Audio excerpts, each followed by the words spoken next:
Мен Бобеков Нурбек, Панфилов районунун Эркинсай айылынын тургуну болом. Кечеки 22-си 2020 интернет булагына тарап кеткен видео боюнча маалымат берип коеюн дедилем.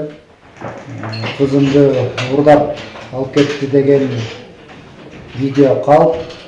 Чындыкка дал келбейт. Кызым аман эсен үйдө. Мен Шашимбиева Жидегүл, Чүй областынын Панфилов районунун Эркинсай айылынын тургуну болом. 22 январдагы бала узалды деген маалымат калып, балдарыбыз үйдө.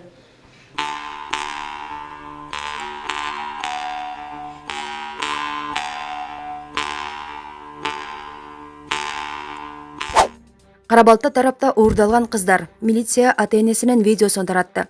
Чүй облустук милициясынын маалымат кызматы өздөрүн Эркинсай айылынын тургундарыбыз деп тааныштырган аял менен эркектин балдарын эч ким уурдабаганын айткан видеосун жарыялашты. Эске салсак, 22 январ күнү интернетте Панфилов районунун Эркинсай айылында 2 кыз уурдалгандыгы боюнча аудио билдирүү тараган. Кадрларда өзүн Нурбек Бобеков деп тааныштырган адам кыздардын биринин атасы экенин, анын кызын эч ким уурдабаганын айтат. Экинчи кыздын энесимин деген Жейдегүл Шаршембиева дагы кызы үйүндө аман эсен экенин билдирген. 22 январда 2 кичинеги кыз уурдалганы боюнча аудио жазылма тарап, кийин милиция сөз болуп жаткан кыздарды суракка алган учурда дал келбөөчүлүктөр болуп жатканын айткан. Аталган факты боюнча кылмыш иши козголуп, териштирүү иштери жүрүп жатат. Маалымат булагы Спутник KG.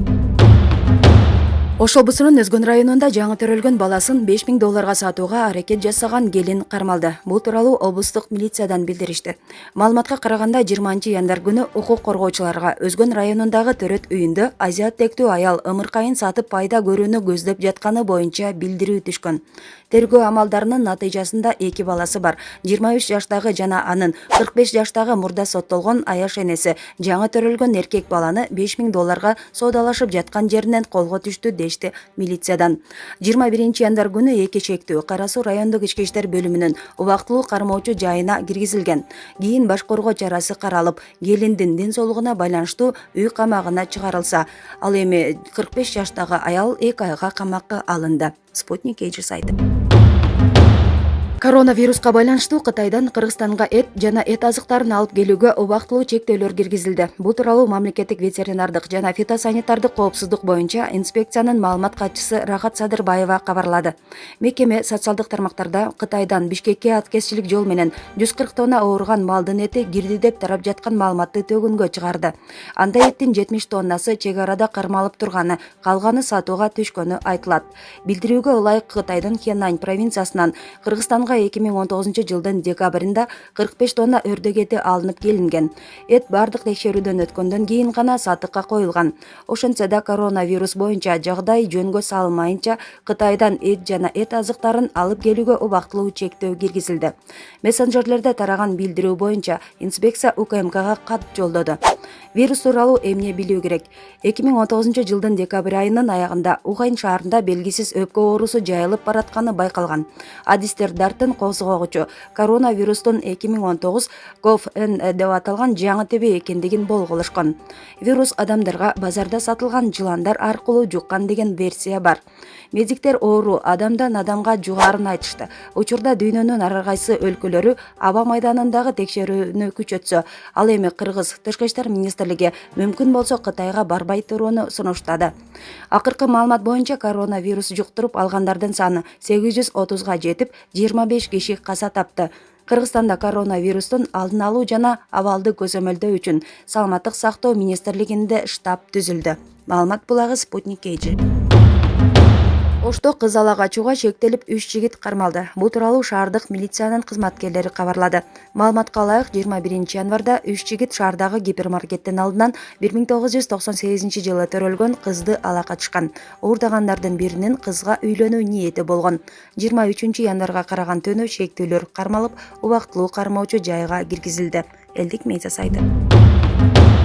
Атамекен партиясынын лидери Өмүрбек Текебаев Ата журт партиясынын лидери Камчыбек Ташиев менен саясий биригүүгө барбайт. Бул тууралуу Текебаев бүгүн журналисттердин суроосуна жооп берип жатып билдирди. Ташиев менен жакшымын, ал менин иним болот. Андан эч жака качып кутула албайм. Ал экөөбүздүн мамилебиз бар. Бул факт, бирок эч убакта биздин бир саясий планыбыз болгон эмес. Мамилебиз жеке деңгээлде деген билдирүүсүн жасады Өмүрбек Текебаев. Ошондой эле Атамекендин лидери түрмөдө жаткан учурда кабар алып тургандыгы үчүн Ташиевке ыраазычылыгын билдирип өттү. Белгилей кетсек, буга чейин Ташиев менен Текебаев шайлоого карата биригип жатканы тууралуу коомчулукта айын кептер тараган. Элдик медиа сайты. Акыркы 3 күндөн бери Бишкек шаарында ток сары түстөгү Lamborghini спорткары пайда болгону тууралуу сөз кылышууда. Социалдык тармактын колдонуучулары унаа менен сүрөт видеолорду жүктөшүүдө. Шаардыктардын көпчүлүгү Кыргыз өлкөсүндө кездеше элек спорткарды ким алып келди деп суроо салышууда. Эми бардык маалыматтарды ачыктоо маалы келди. Lamborghini Хурасан Elite House курулуш компаниясынын негиздөөчүсү жана ээси Тимур Файзиевке таандык. Ток сары түс Elite House компаниясы ребрендинг жасагандан кийин фирмалык белгисине айланган компаниянын жаңы логотип жана түсүнө окшош.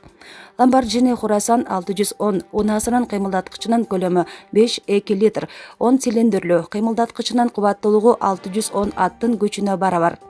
3-2 секунд аралыгында 100 чакырым саатка күйлөнө алат. Эң жогорку ылдамдыгы саатына 325 чакырым. Коомго автоунаа Тимур Файзиевдин 2020 жылдын 25 январында Кожомкул атындагы спорт сарайында өтчү бизнес тренингинде презентацияланат. Самара Каримовага Россиянын мамлекеттик думасында сыйлык тапшырылды. Кыргызстандын эмгек сиңирген артисти Самара Каримова Россиянын мамлекеттик думасынын депутатынын ыраазычылык баракчасына ээ болду. Сыйлыкты кече 23 январда Мамдуманын депутаты Белеков Иван Итулович Самара Каримовага расмий түрдө тапшырды.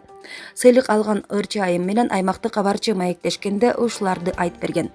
Буга чейин мен Орусиянын борбору болгон Москва шаарындагы Кремль сарайында концерт бергем. Ошол концертке Россиянын мамлекеттик думасынын 2 депутаты күбө болгон. Алар менин чыгармачылыгыма абдан чоң баа берип кетишкен. Бириккен Араб Эмираттарындагы Дубай шаарында эс алып жүргөндө мени менен депутат Иван Белековдун жардамчысы байланышты. Алардын чакыруусу менен кече Москвага бардык. Сыйлыкты мамлекеттик думанын жыйындар залында тапшырышты.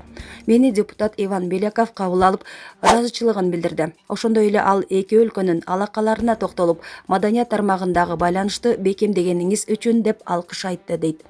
Маалымат булагы Турмуш Кечи сайты.